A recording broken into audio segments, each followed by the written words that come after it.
উল্লেখযোগ্য weather system কিছু নেই। বর্তমানে উত্তর উত্তর পশ্চিমে শুষ্ক হাওয়ায় রয়েছে। তবে 16 তারিখ থেকে বঙ্গোপসাগর থেকে জলীয় বাষ্পের প্রবেশ বাড়ার সম্ভাবনা। রাতের তাপমাত্রা বর্তমানে স্বাভাবিকের কাছাকাছি বা কোথাও কোথাও স্বাভাবিক থেকে কম রয়েছে। আগামী 2-1 দিনে আরও একটু কমবে, 1 থেকে 2 ডিগ্রি মতো সর্বনিম্ন তাপমাত্রাটা। তারপর পরবর্তী 2-3 দিন খুব একটা চেঞ্জ নেই তাপমাত্রার।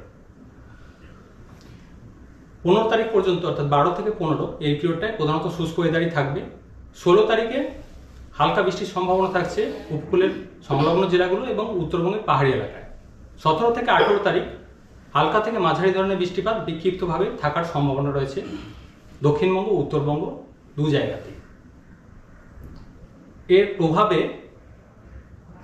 শাকসবজি, ফলমূল এই ধরনের সবজি কিছুটা ক্ষতির সম্ভাবনা রয়েছে চাষিদের। তাই 16 তারিখের মধ্যে পরিণত শাকসবজি ফসল তুলে নেওয়ার জন্য উপদেশ দেওয়া হয়েছে।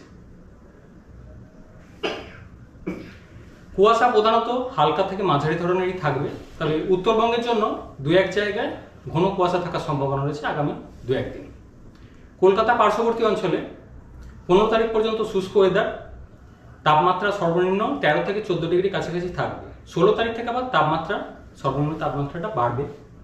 17 থেকে 18 তারিখ বৃষ্টিপাতের সম্ভাবনা থাকছে। দার্জিলিংয়ের জন্য 16 থেকে 18 এই পিরিয়ডটায় হালকা থেকে মাঝারি ধরনের বৃষ্টিপাতের সম্ভাবনা, সর্বনিম্ন তাপমাত্রা 5 ডিগ্রি কাছাকাছি থাকবে। দীঘার জন্য আগামী কয়েকদিন সর্বনিম্ন তাপমাত্রা 12 থেকে 13 ডিগ্রি কাছাকাছি থাকবে। আবার 16 তারিখ নাগাদ গিয়ে তাপমাত্রা কিছুটা বেড়ে যাবে। মেনলি 17 থেকে 18 এই পিরিয়ডটায় দীঘার বৃষ্টিপাতের সম্ভাবনা থাকছে। আগামী এক সপ্তাহে ওদের সামারি এইরকম দাঁড়াচ্ছে। 17 থেকে 18 তারিখ উত্তরবঙ্গ দক্ষিণবঙ্গ দু জায়গাতেই হালকা থেকে মাঝারি ধরনের বৃষ্টিপাতের সম্ভাবনা রয়েছে। 16 তারিখে উপকূল সংলগ্ন এলাকা এবং উত্তরবঙ্গের পাহাড়ি এলাকায় হালকা বৃষ্টির সম্ভাবনা। তাপমাত্রা 15 তারিখ পর্যন্ত খুব একটা চেঞ্জ নেই, 16 থেকে আবার বাড়বে।